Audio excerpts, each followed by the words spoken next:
महान विचारक अरस्तु का जन्म हुआ था 384 ईसा पूर्व में और मृत्यु हुई थी 322 ईसा पूर्व में।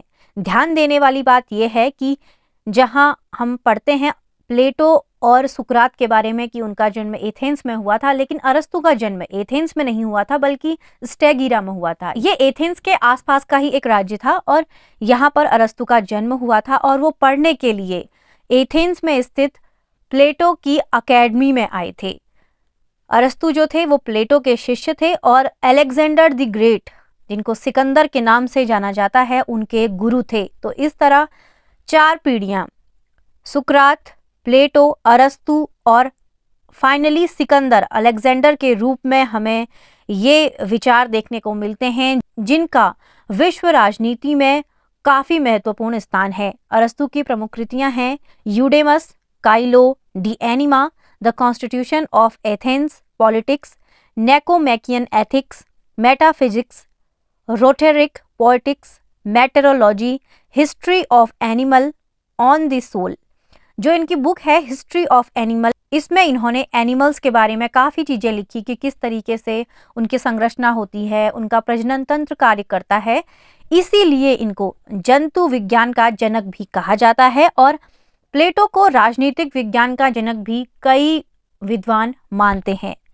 इन्होंने एक अकादमी की स्थापना की जिसका नाम था लाइसियम।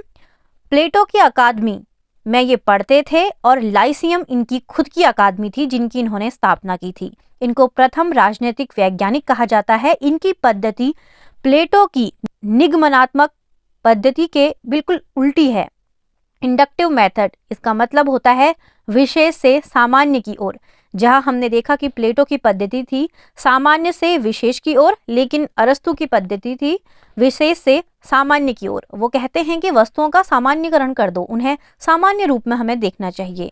अरस्तु ने जीवन को 3 भागों में बांटा है, पौष्टिक, संवेदनशील और बौद्धिक।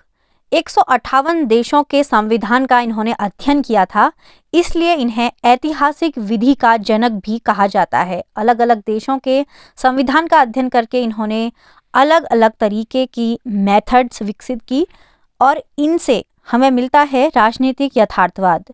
अरस्तु के जो विचार हैं वो काफ़ी प्रैक्टिकल हैं, जहाँ प्लेटो के जो विचार थे वो काफ़ी आदर्शवाद से भरे हुए थे जिनका इम्प्लीमेंटेशन कर पाना काफ़ी मुश्किल है। लेकिन अरस्तु के जो विचार थे वो प्लेटो के विचार से काफ़ी मिलते जुलते भी हैं लेकिन काफ़ी अलग भी हैं। तो प्लेटो से हमें राजनीतिक आदर्शवाद मिलता है तो अरस्तु से राजनीतिक यथार्थवाद। हालांकि अरस्तु प्लेटो के शिष्य थे लेकिन उन्होंने अपने गुरु के कई विचारों का, कई थ्योरीज का खंडन भी किया है और उसके स्थान पर अपने नए विचार प्रतिपादित किए हैं। इनका एक बहुत ही महत्वपूर्ण कोट है, मनुष्य एक सामाजिक प्राणी है। तो ये था आज का वीडियो अरस्तु पे। अगर आपको पसंद आया हो तो चैनल को सब्सक्राइब ज़रूर कीजिएगा। Thank you.